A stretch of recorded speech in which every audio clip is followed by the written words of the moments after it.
Olá, eu sou a Aline, seja bem-vindo ao canal Chave de Leitura e hoje nós vamos conversar sobre o intrigante Voragem, de Junichiro Tanizaki. Bom, esse foi o livro enviado pela TAG no mês de junho. Esse livro já tinha sido editado pela Companhia das Letras, que é quem inclusive fez essa edição do início dos anos 2000, essa edição da companhia, mas estava esgotada e aí ela acabou sendo publicada pela TAG por indicação da maravilhosa Eliane Brum, que escreveu um livraço que já está resenhado aqui no canal e vou deixar a resenha em algum lugar para vocês acharem. O projeto gráfico desse livro tá assim, um desbunde, vou mostrar para vocês porque vale a pena. A capa do livro é essa, que vem com esses pontinhos dourados. E o título em japonês, gente, que coisa maravilhosa. Eu acho que não focou, né? Aí aqui do lado, a revistinha linda também, com essa pintura japonesa. E aí o livro também com essa pintura japonesa, que continua aqui, se você vira, ó. Muito linda mesmo. E tem um dos marcadores mais elegantes que a TAG já fez, assim, ele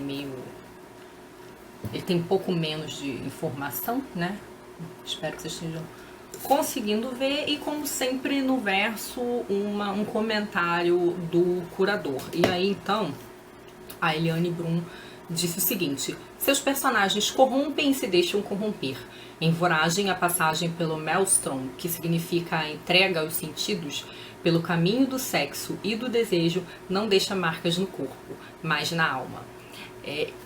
Assim, esse comentário dela resume muito bem o que aborda Voragem. Voragem, essa palavra linda, parece que o título do livro em japonês se pronuncia manji.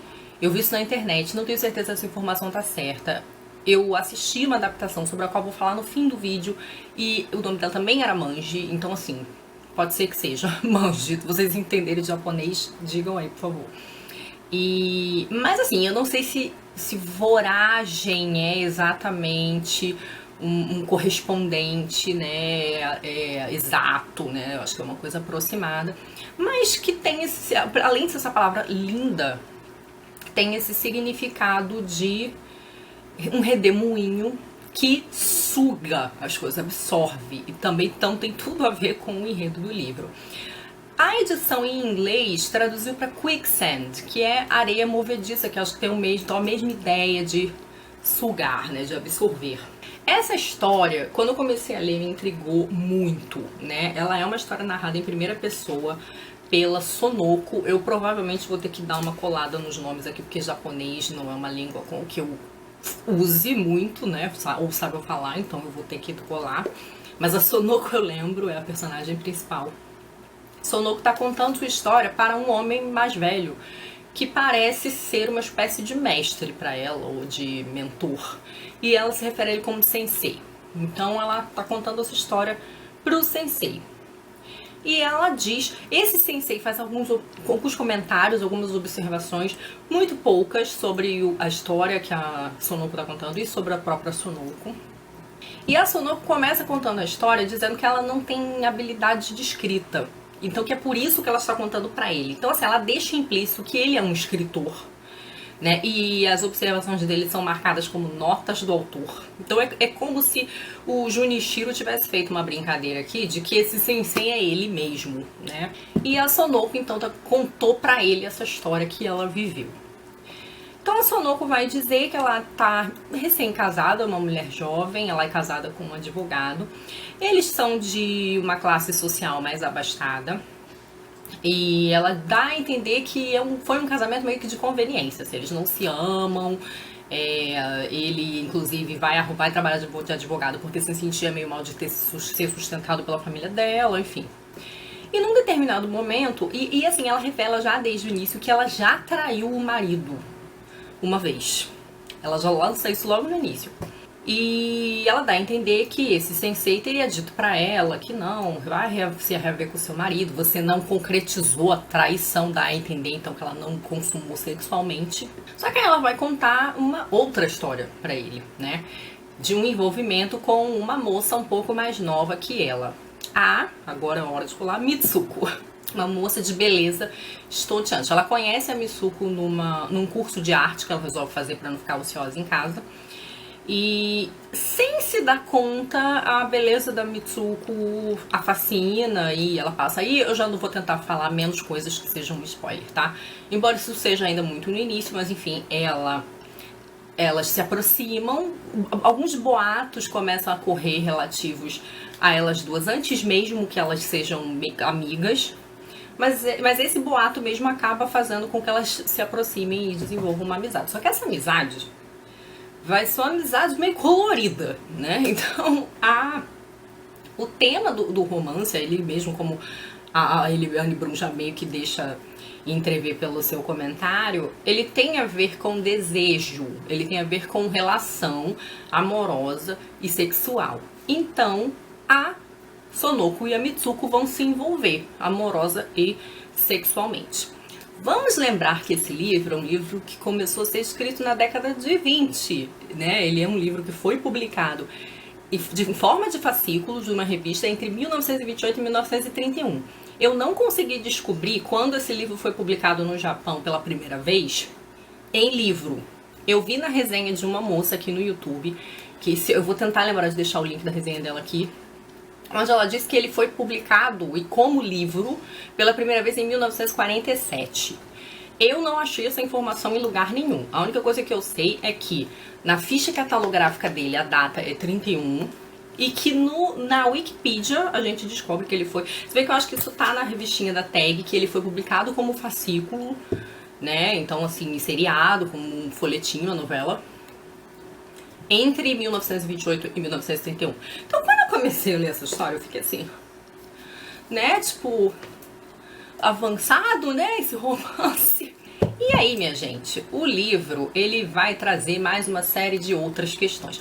Quando eu comecei a ler o livro, eu comecei tendo uma impressão meio de como ele era um pouco datado, porque ele reforçava um pouco certos estereótipos de gênero. Então, por exemplo, tem um determinado momento em que a mulher, a narradora fala, tipo, naquela época eu estava histérica, ou ela, ou outra pessoa, não sei, fulana estava histérica. Ou num outro determinado momento em que uma mulher fala pra uma outra pessoa assim, mas as mulheres, né, elas não valem nada, elas são tão fofoqueiras, alguma coisa do gênero. E aí eu fiquei meio assim, falei, meio datada esse retrato. Mas eu não sabia o que estava vindo, né, depois. Isso é muito no início do livro. Então, assim, vou falar coisas que são tratadas de modo geral, para não contar o que acontece. Além desse relacionamento, então, lésbico, vai ter adultério, vai ter um triângulo amoroso, os personagens vão falar várias vezes de aborto e de liberdade sexual. Então, eu tive que fazer um esforço assim, de memória para me lembrar de umas coisas que eu tinha lido num livro de história do Japão que tem aqui em casa, onde o autor fala que a cultura japonesa ela é menos fundada numa noção de moralismo como a nossa, de um moralismo cristão, onde as coisas são essencialmente certas ou essencialmente erradas, elas não devem ser feitas porque é errado, porque é pecado. E onde as coisas devem ou não ser feitas, no caso do Japão, pela conveniência para a comunidade, né? Então, como as coisas são definidas como proibidas ou permitidas de acordo com aquilo que faz a sociedade funcionar, de uma certa forma, ou a comunidade funcionar. E que nesse sentido seria uma cultura bem menos moralista, no sentido do que é essencialmente certo ou do que é essencialmente errado. Seria daquilo que é conveniente e daquilo que não é.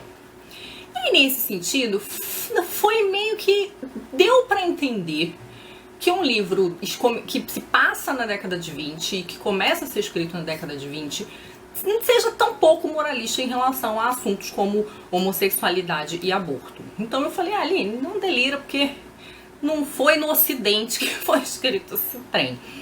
É claro que é preciso ter em mente que a cultura japonesa não quer dizer que ela tenha sido muito melhor com as pessoas do que as outras, porque muitas vezes a preservação daquilo que é conveniente para a sociedade, para a comunidade, significa desencorajar ou mesmo proibir a expressão da individualidade. E isso está expresso em uma série de obras de arte de autores japoneses, né? Eu tenho um diretor que eu amo, que é o Ozu, e nos seus filmes, boa parte dos personagens sofre porque queria fazer uma coisa diferente daquele caminho que é o esperado para eles, né? Para aquela pessoa naquela classe social, naquele gênero, enfim. E as pessoas estão sorrindo o filme inteiro, embora elas estejam dilaceradas, porque é um sacrifício que elas estão fazendo. E muitas vezes, né, aí entra essa coisa da honra dos japoneses, isso envergonha a família toda, né? A coisa inadequada que uma pessoa faz envergonha a sua família inteira, envergonha a sua comunidade inteira. Então, se você for olhar bem para trás na história do Japão, as pessoas que ousaram fazer alguma coisa diferente, elas eram punidas junto com a sua família inteira. Então, assim, não quer dizer que culturalmente tenha sido muito melhor, né? Só quer dizer que, assim, a lógica por trás da definição do que era permitido ou proibido era diferente. Mas, no próprio livro diz que ser homossexual nessa época era crime, né? Então, era proibido. E as discussões que a Sonoko tem com o seu marido são discussões nesse sentido do inadequado, de envergonhar a família, de manchar o nome do marido, nem tanto pela coisa errada, entre aspas, que ela estaria fazendo. Bom, mas aí onde é que entra a tal da voragem? Bom, vai se formar aqui num determinado momento um triângulo amoroso e esses personagens, a relação entre os personagens é de uma intensidade que beira a insânia. As pessoas ficam meio loucas. E então, assim, as pessoas fazem juras extremas, elas sentem muito ciúme, elas chantageiam umas às outras, tem muita mentira, muita intriga, muito esquema, muito fingimento. E a história vai num crescendo, as coisas vão, cada vez aparece um personagem mais doido do que o outro, e aí eles vão fazendo coisas mais loucas, mais extremas, e eu acho que, assim, durante boa parte do romance ele me pegou bem, assim, eu fui lendo numa boa o início, quando começa, assim, as discussões sobre aborto, as conversas que a Sonoko tem com o marido dela, porque a Sonoko, ela não quer ser uma mulher subjugada, ela meio que fala assim, nosso relacionamento aqui é um casamento de aparências, então, assim, me deixa fazendo minhas coisas aqui, sabe? É uma coisa muito intrigante. Tem um determinado momento que a Mitsuko, a moça mais nova, né, que a Sonoko conhece lá, com quem ela se envolve, diz assim: receber elogios de uma pessoa do meu sexo me deixa muito mais orgulhosa do que recebê-los de gente do sexo oposto. É natural que um homem considere uma mulher bonita, mas quando percebo que sou capaz de atrair alguém do meu próprio sexo, aí sim sinto-me realmente bela e feliz. Bom, então o livro vai num crescendo, eu tava gostando do ritmo, eu tava gostando das falas, tava gostando da tensão, né, dessa coisa meio louca. Só que chega um momento que a história ficou inverossímil demais pra mim. Tem momentos em que o diálogo fica bastante dramático, mas isso não estava me incomodando. Eu não entendo muito, não conheço profundamente a literatura japonesa, mas eu pensava nessa estranheza meio como gótico, sabe? Quando você lê um romance gótico, tem uns diálogos exagerados, umas atitudes meio exageradas, um tom assim também meio fantasmagórico. Então eu tava relevando até essa coisa do drama, do diálogo. Mas chegou uma hora que eu comecei a achar o livro meio doido demais, assim, tem uma participação de um outro elemento na história que eu não comprei muito como tava comprando o resto. E o livro, pra mim, começou a soar muito inverossímil. Então, quando eu terminei o livro, eu não sabia de verdade se eu tinha gostado ou não. Eu pensava assim, cara, eu gostei muito de ler esse livro, que livro intrigante, né? Que discussões interessantes pra essa época e tudo mais. Mas não sei se eu gostei. Então eu fiquei na dúvida, eu sabia que eu tinha gostado de certas partes. No dia seguinte, quando eu acordei e lembrei do livro, eu tinha a impressão de que eu tava gostando mais dele do que no dia anterior. Então, assim, ficou uma coisa confusa, não sei dizer. Eu acho que muita gente vai achar o livro muito rocambolesco, assim, vai achar o livro talvez inverossímil demais e não compre muito a ideia.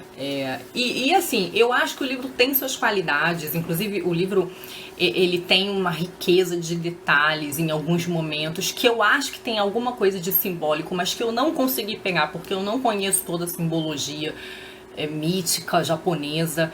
Tem um determinado momento que eles citam Bodhisattva, porque a Sonoko, na aula de artes, ela tá pintando um Bodhisattva que é a deusa da misericórdia, mas que também pode ser o deus da compaixão, ou seja, é uma espécie de deus que pode ter representação masculina e feminina, e isso tem uma simbologia importante no livro, tanto em relação a elas duas, como em relação ao terceiro elemento do triângulo amoroso. Então, assim, eu acho que alguma coisa simbólica se perdeu pra mim. E na revistinha da Tag, não tá falando muito disso. Tem até um texto que é pra você ler depois que você já leu o livro, um texto com spoilers, e que não tá se esclarecendo isso. Então eu fiquei meio que sem saber exatamente, né? Especialmente no momento que ele descreve uns desenhos que tem numas cartas, e que eu sabia que aquilo ali tava ali por algum motivo, mas eu não pesquei exatamente qual seria.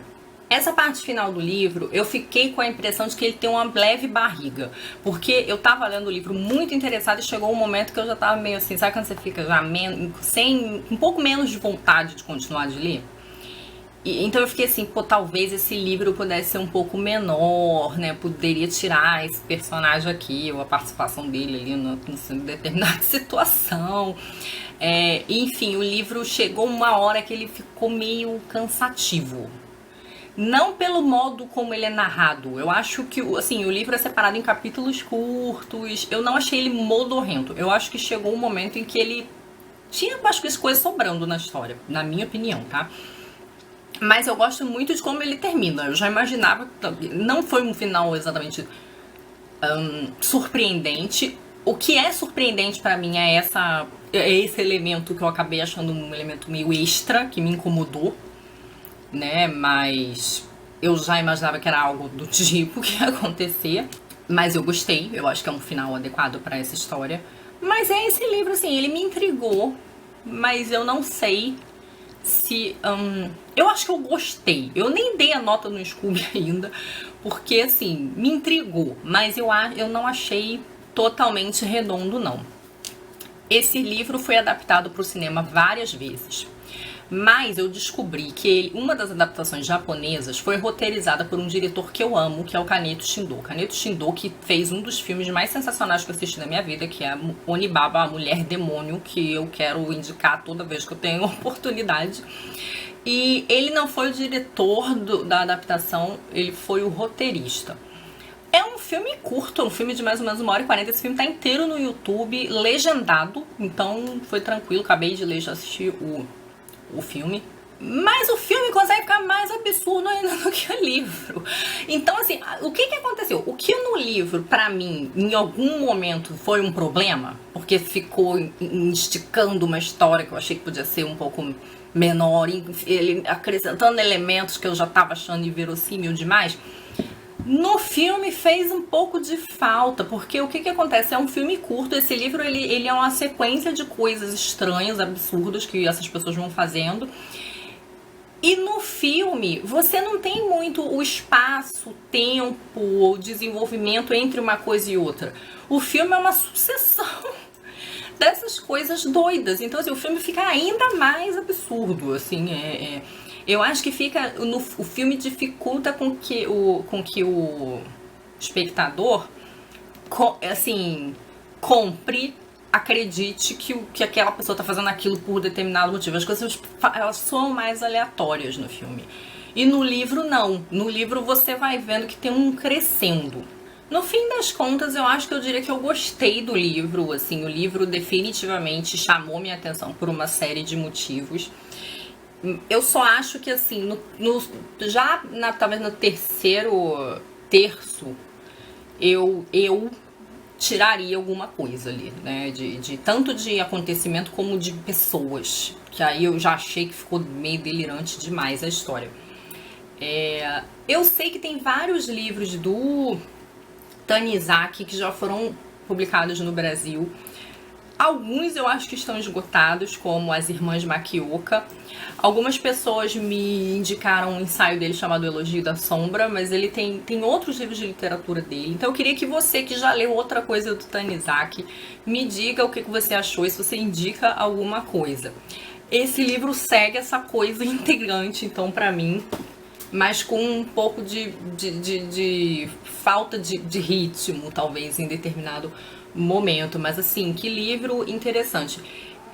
Algumas coisas que eu pensei enquanto estava lendo foram o seguinte. Em primeiro lugar, na revistinha da Tag, eu acho que na internet também li, o Tanizaki, ele consumiu bastante literatura ocidental. Ele estudou literatura japonesa, não se formou. Acho que por uma questão de dinheiro, apesar dele ter nascido em uma família com dinheiro, acho que a família dele cai em decadência depois. E ele leu muita literatura ocidental. Ele era grande leitor de Edgar Allan Poe e de Charles Baudelaire. E eu achei interessante porque o Poe tem essa coisa de sombrio nas suas histórias. A história dele definitivamente não é uma história que lembra as histórias de terror, de mistério do Poe, mas que explora essa coisa do sombrio na mente, né, de relacionamentos doentios, de uma dependência doentia, de um sentimento de posse em relação ao outro. E me lembrou também a coisa do Baudelaire, porque o Baudelaire é um autor que fala sobre a modernidade, não no que ela tem de lindo e de maravilhoso, de bonito, né? Mas no que ela tem de obscuro, né?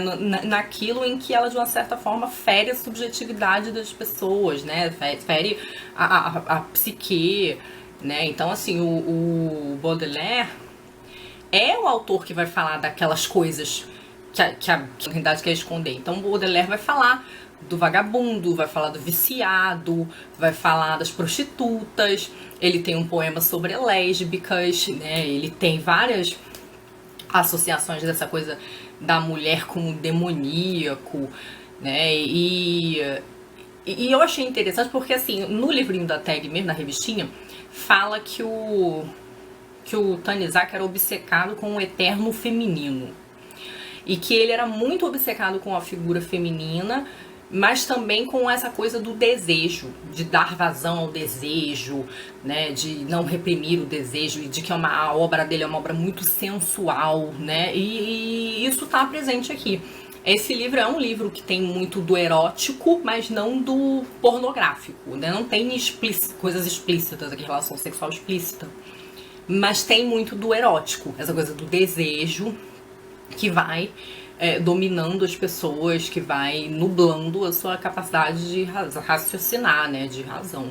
E eu também achei interessante ter sido uma indicação da Eliane Brum, porque o Uma Duas é justamente um romance sobre uma expressão não do desejo, mas do amor, numa ligação, assim, tangenciando mesmo a loucura, o excesso, né, o extremo, né, também uma expressão do sentimento e do cuidado por um viés obscuro, né? Então, assim, eu consigo entender o interesse da Eliane Brum nessa história, tendo ela escrito, que eu acho um romance fenomenal, que é o Uma Duas, essa coisa de mãe e filha, num amor, num cuidado, num relacionamento que é muito estranho, assim, muito estranho, quase louco, e muito extremo, enfim, muito misturado com ressentimento também, enfim.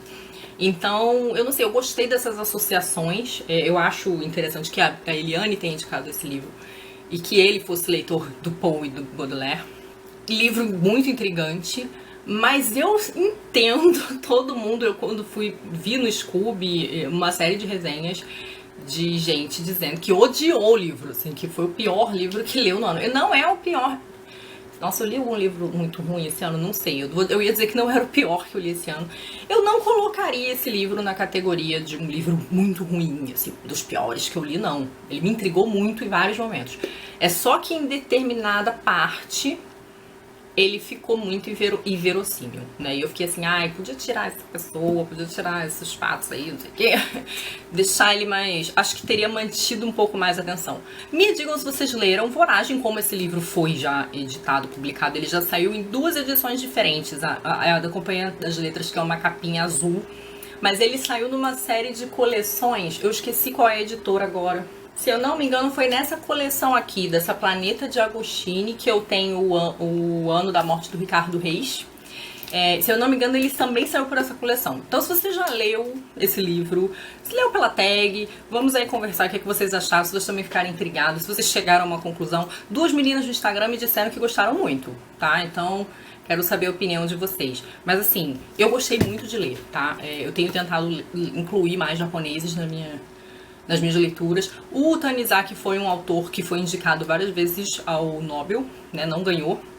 Mas ele é um autor muito importante, não só de romance, mas de conto, de poesia. Ele é bem importante no Japão. Me digam aí se vocês também já leram alguma outra coisa dele, o que vocês acharam. Beijinhos e até a próxima. Tchau!